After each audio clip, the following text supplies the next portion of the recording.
So here we find us in Ohio on the day before a stay-at-home or shelter-in-place. Yes, there is still some room to move about tomorrow, but I figured it only fair that I work within the same confines that you guys most likely are going to have. I know some of you have some equipment at home. We've got some questions out to our insurance company about the legalities of renting out equipment because we own it and contracts and those kinds of things. It's not looking like we're going to rent equipment out, but as soon as we have some answers back from them, we'll let you know.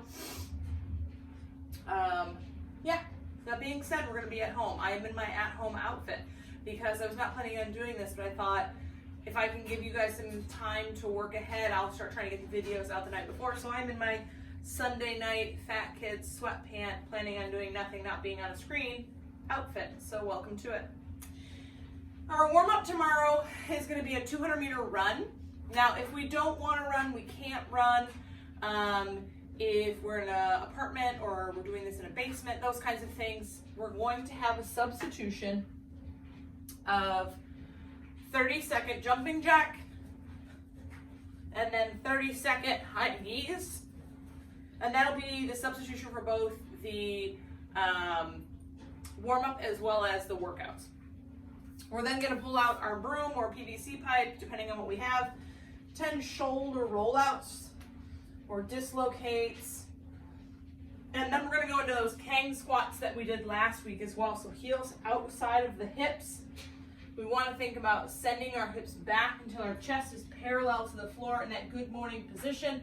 We're then going to let the knees shift forward, driving the chest nice and tall, back to that good morning position to a full stand. So we're going to do 10 of those, and we're going to do that for 2 rounds. So again, remember, the 200-meter run substitution is going to be that 30 seconds of jumping jacks and then 30 seconds of high knees to get us that 200-meter run.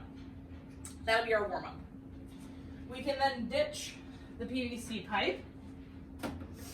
Our workout of the day, if we have equipment, so on Sugar Wad, you're going to see kind of 2 tracks laid out for you. One is going to be equipped because some of you do have some equipment at home, and then in unequipped, assuming that we're going to get creative like you'll see today.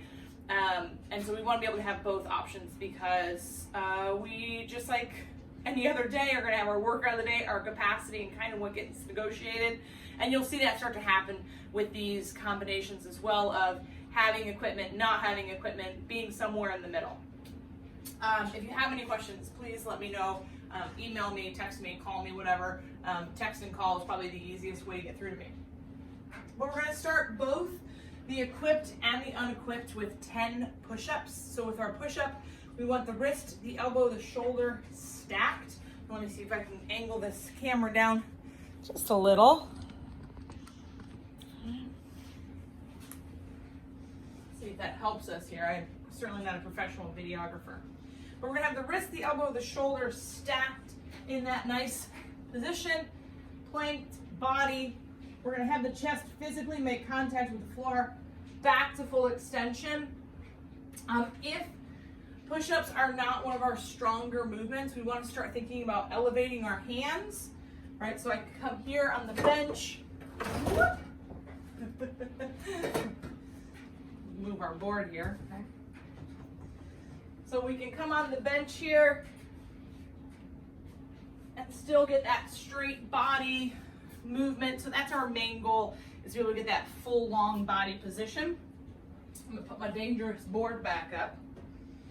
We'll start a bloopers reel here. I'll get better as we go.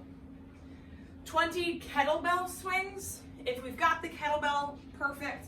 We're gonna have those heels outside of the hips. Again, looking to think about wrists as tight into the hips as we can. We're gonna open up through the hip and then come to that just eye level. If we've got a full kettlebell, we wanna go all the way up to the sky. If we're going unequipped, then we're gonna go just to eye level. Hi, Murph. So I don't have a kettlebell at home, so I dug out a few things. A backpack, which has a nice handle at the top here.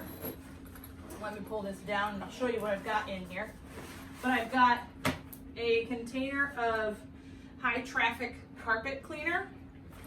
and then 3 textbooks. And when I weighed this, and so the easiest way that I found to weigh it was for me to get on the scale and get a number, and then to hold whatever it is I'm planning on swinging, and then get back on the scale and subtract 2. This got me 18 pounds. So 18 pound swing, odd object swing would work the same way that a kettlebell would. So we're gonna come in, holding that handle. Feet are gonna be a little bit wider than they would if I was gonna have a kettlebell. I just have a larger object here. I'm gonna go for that Russian swing, so hips will go back. Then we'll open up, arms parallel to the floor for those 20 swings. And then I'll either take off down the street, really freaking out my neighbors for a 200-meter run, or again, I can come in 30 seconds, jumping jack, 30-second run. Up to you how you want to get through that, but that's going to be the workout portion. So the rep scheme is going to stay the same: 10 push-up, 20 swing, be it kettlebell, dumbbell, odd object, get creative, and then a 200-meter run, 12-minute AMRAP. For our finisher, we're going to pull out our favorite hip sequence. So the 1-minute low dragon. With our low dragon, we're essentially in this bottom of the lunge position. Our big priority is that back hip, opening that up towards the floor, and I'm really just trying to relax. I know, Mark, good boy. Our second stretch, we're gonna come in. We'll come into our figure 4. You may have a helpful helpful assistant like I do. We're gonna come across, hi Murph.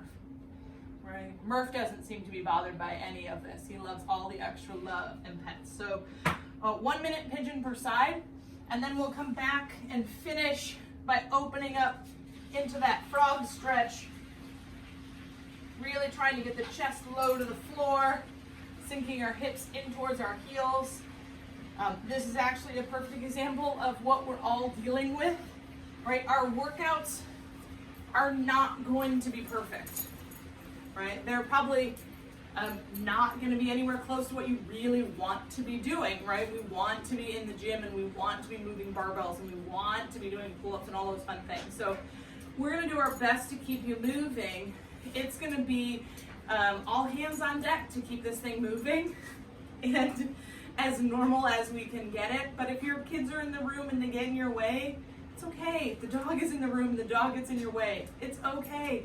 If I'm gonna swing 18 pounds in a book bag instead of swinging a 52 kettlebell over my head, it's okay, right? So at this point, we've got to stop worrying about all the gains we want to make from working out and think about our daily habits and just making sure that we're getting up and we're getting moving and we're getting showered, we're getting outside and getting air and sunlight and all those wonderful things. So that is today's. I learned that I need to be better with the placement of my sign.